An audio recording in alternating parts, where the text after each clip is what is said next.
नमस्कार दोस्तों, स्वागत है आपका हमारे चैनल पर। आज हम एक खास योजना के बारे में बात करेंगे जो मिनिस्ट्री ऑफ फाइनेंस ने शुरू की है, खासकर SC, ST और महिलाओं के लिए। जी हाँ दोस्तों, इस योजना का नाम है स्टैंड अप इंडिया योजना। इस योजना का मकसद है SC, ST और महिला उद्यमों को बैंक लोन में मदद करना, ताकि वो अपना खुद का ग्रीन फील्ड प्रोजेक्ट यानी नया बिजनेस शुरू कर सकें। तो चलिए विस्तार से जानते हैं इस योजना के बारे में। इसके तहत बैंक से आपको 10 लाख रुपए से 1 करोड़ रुपए तक का लोन मिल सकता है, जो मैन्युफैक्चरिंग, सर्विस, ट्रेडिंग सेक्टर या एग्रीकल्चर सेक्टर जुड़ी एक्टिविटीज में बिजनेस शुरू करने के लिए। सही कहा विकास जी। और योजना की खास बात ये है कि हर बैंक ब्रांच को कम से कम एक SC, ST या एक महिला को ये लोन देना अनिवार्य है, ताकि वो अपना नया बिजनेस शुरू कर सकें। और हाँ, अगर कोई नॉन इंडिविजुअल इंटरप्राइजेज है, मतलब कंपनी या फर्म है जिसमें 51% ज्यादा हिस्सेदारी SC, ST या महिला उद्यमी की होनी चाहिए, इस योजना से SC, ST और महिलाओं को बिजनेस का मालिक बनने का मौका मिलता है, जो वास्तव में सशक्तिकरण की दिशा में एक बड़ा कदम है। अब इसे और अच्छी तरह समझने के लिए एक उदाहरण लेते हैं। जैसे कि कल्पना कीजिए कि अंजलि शर्मा नाम की एक महिला है जो उत्तर प्रदेश की रहने वाली है। अंजलि ने स्टैंड अप इंडिया योजना के तहत अपने शहर में एक ऑर्गेनिक प्रोडक्ट्स मैन्युफैक्चरिंग यूनिट शुरू करने का फैसला किया। अंजलि ने इस योजना के जरिए बैंक से 25 लाख का लोन लिया और अपने इलाके में एक यूनिट स्थापित की, जहां जैविक खाद, हर्बल स्किन केयर प्रोडक्ट और दूसरे ऑर्गेनिक प्रोडक्ट बनाए जाते हैं। इस बिजनेस में न सिर्फ उनकी कमाई हो रही है, बल्कि 20 से ज्यादा लोगों को रोजगार भी दिया। बिल्कुल सही। अंजलि ने साबित किया कि सही मार्गदर्शन और फाइनेंशियल मदद मिले तो महिला और SC, ST समुदाय के लोग भी सफल बिजनेस खड़ा कर सकते हैं। और स्टैंड अप इंडिया योजना ने अंजलि जैसी कई महिलाओं और युवाओं को ये अवसर प्रदान किया है। और इसी तरह से अगर आपके पास भी बिजनेस का कोई नया आइडिया है तो आप भी इस योजना का लाभ उठा सकते हैं। बस ये ध्यान रहे, अगर आपकी अपनी कंपनी है तो उसमें 51% ज्यादा हिस्सेदारी SC, ST या महिला उद्यमी के नाम होनी चाहिए। और सबसे अच्छी बात ये है कि इस योजना का प्रोसेस काफी सरल है। बैंक की हर ब्रांच में ये सुविधा मौजूद है, ताकि आप इस योजना के तहत आसानी से आवेदन कर सकते हैं। तो दोस्तों, अगर आप SC, ST या महिला हैं और नया बिजनेस शुरू करना चाहते हैं तो इस योजना का फायदा जरूर उठाइए। ये आपके सपनों को साकार करने का एक शानदार मौका है। बिल्कुल। और अगर आपके मन में इससे जुड़े सवाल हैं तो हमें कमेंट सेक्शन में जरूर बताएं। हम आपके सवालों का जवाब देने की पूरी कोशिश करेंगे। तो दोस्तों, अगर ये जानकारी आपको अच्छी लगी तो वीडियो को लाइक, सब्सक्राइब करना ना भूलें और चैनल को सब्सक्राइब करें, ताकि आपको ऐसी ही उपयोगी जानकारी मिलती रहे। चलिए फिर मिलते हैं अगले वीडियो में, तब तक के लिए धन्यवाद।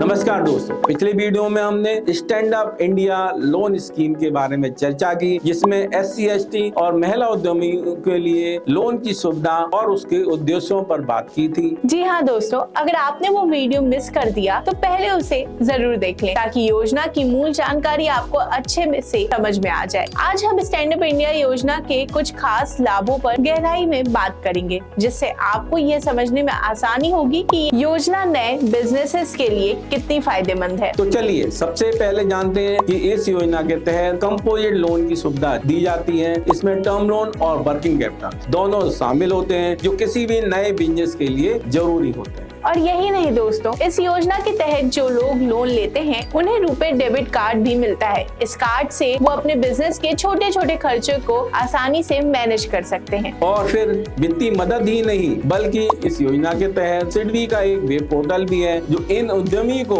ट्रेनिंग, स्किल डेवलपमेंट, मेंटरिंग और प्रोजेक्ट रिपोर्ट तैयार करने जैसी सुविधाएं भी देता है। ये एक तरह का होलिस्टिक सपोर्ट सिस्टम है, जो आपके बिजनेस की शुरुआत से लेकर उसे स्थिरता देने तक हर कदम पर आपका साथ देता है। इसे और अच्छे से समझने के लिए चलिए एक उदाहरण लेते हैं। मान लीजिए कि माया देवी नाम की एक महिला है जो राजस्थान के एक छोटे से गांव में रहती हैं। माया देवी ने इस योजना के तहत बैंक से 20 लाख रुपए का कंपोजिट लोन लिया और जैविक मसालों का बिजनेस शुरू किया। माया देवी ने इस लोन से अपनी यूनिट के लिए मशीनें खरीदी और वर्किंग कैपिटल से कच्चा माल और अन्य खर्चे पूरे किए। रुपए डेबिट कार्ड से वो रोजाना की जरूरतों का सामान आसानी से खरीद पा रही हैं। और इस सब के साथ ही माया देवी ने सिडबी के पोर्टल पर प्रोजेक्ट रिपोर्ट बनवाने और ट्रेनिंग की सुविधा भी ली, जिससे उन्हें बिजनेस की बारीकियों को समझने में मदद मिली। आज उनका बिजनेस सफलतापूर्वक चल रहा है और उन्होंने अपने गाँव में रोजगार के नए अवसर भी पैदा किए। देखो आपने, अगर आपको सही गाइडेंस और सपोर्ट मिले तो इस बिजनेस को जमाना आसान हो जाता है। यही इस योजना की सबसे बड़ी खासियत है। आपको सिर्फ फाइनेंशियल सपोर्ट ही नहीं बल्कि एक कंप्लीट सपोर्ट सिस्टम मिलता है। तो दोस्तों, अगर आप भी SC,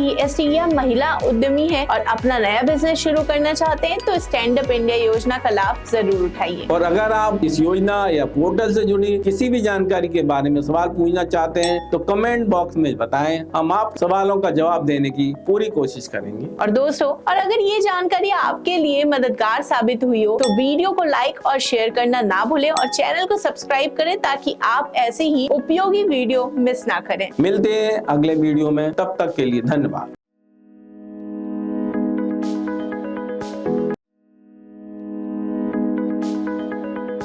नमस्कार दोस्तों, स्वागत है आपका हमारे चैनल पर। पिछले वीडियो में हमने स्टैंड अप इंडिया योजना के लाभों के बारे में बात की थी, जिसमें SC, ST और महिला उद्यमी को एक नई शुरुआत करने में मदद मिलती है। जी हाँ, और आज हम इसी कड़ी को आगे बढ़ाते हुए योजना की योग्यता शर्तों के बारे में बात करेंगे, यानी कौन कौन इस योजना का लाभ ले सकता है और इसकी क्या क्या शर्तें हैं। तो चलिए सबसे पहली शर्त पर आते हैं। इस योजना के तहत फंडिंग केवल ग्रीनफील्ड इंटरप्राइजेज के लिए उपलब्ध है, यानी अगर आप नया बिजनेस शुरू करना चाहते हैं तो ही आपको इस स्कीम के तहत फाइनेंस मिलेगा। हाँ, और इसका मतलब है कि आपके पास अपना कोई पुराना बिजनेस नहीं होना चाहिए। उदाहरण के लिए मान लीजिए मोहित एक नया कैफे खोलना चाहता है। अगर उसका पहले से कोई बिजनेस नहीं है तो वह इस योजना के लिए पात्र होगा। दूसरी शर्त यह है कि अगर एप्लीकेंट पुरुष है तो उसका SC, ST श्रेणी से होना अनिवार्य है, यानी अगर महिला आवेदक है तो उसकी जाति से फर्क नहीं पड़ेगा, लेकिन पुरुष आवेदक के लिए ये अनिवार्य है कि वह SC, ST समुदाय से हो। सही कहा आपने विकास जी। ये योजना खासकर उन लोगों के लिए है जो हाशिए पर हैं और जिन्हें बिजनेस शुरू करने में फाइनेंशियल मदद की आवश्यकता होती है। इसी का ध्यान रखते हुए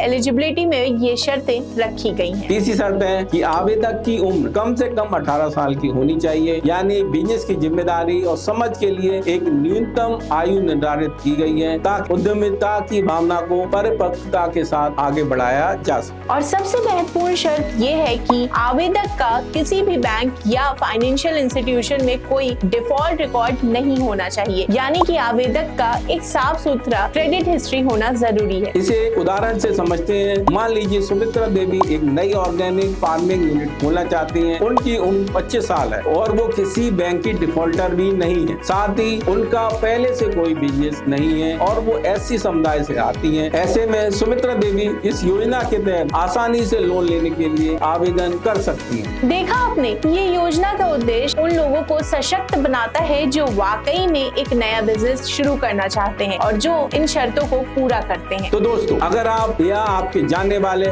इस शर्तों को पूरा करते हैं और नया बिजनेस शुरू करना चाहते हैं तो स्टैंड अप इंडिया स्कीम का लाभ उठाएं। यह योजना आपकी उद्यमिता को आगे बढ़ाने में काफी मददगार साबित हो सकती है। और अगर आपको इस योजना से जुड़े कोई सवाल हो तो हमें कमेंट्स में जरूर बताएं। हम आपके सवालों का जवाब देने की पूरी कोशिश करेंगे। तो दोस्तों, अगर यह जानकारी आपको अच्छी लगी हो तो वीडियो को लाइक और शेयर करना ना भूलें और हमारे चैनल को सब्सक्राइब करें ताकि आप ऐसे ही उपयोगी वीडियो मिस ना कर सकें। मिलते हैं अगले वीडियो में, तब तक के लिए धन्यवाद।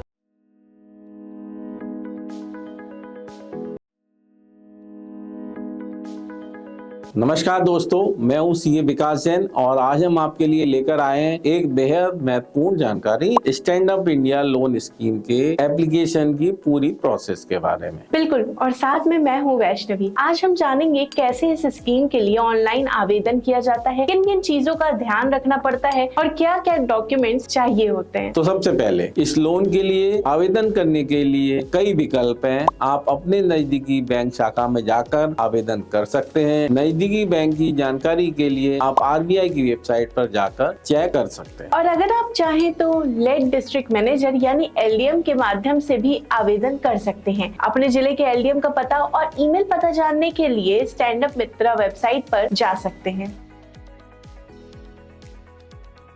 तीसरा और सबसे आसान तरीका है कि आप सीधे स्टैंड अप मित्रा पोर्टल www.standupmitra.in पर ऑनलाइन आवेदन करें।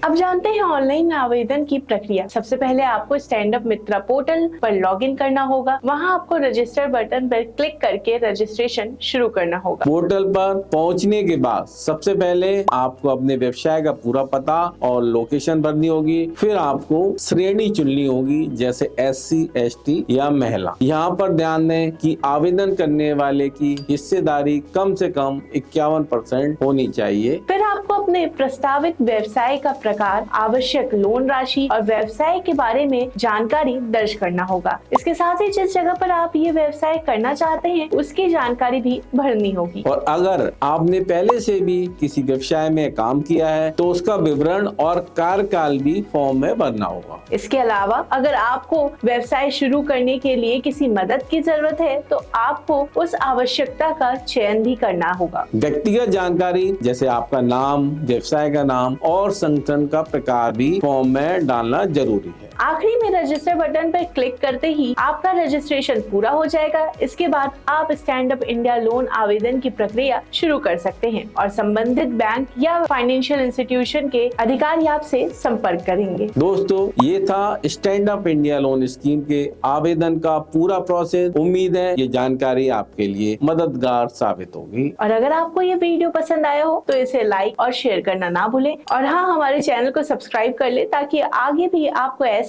उपयोगी जानकारियां मिलती रहें।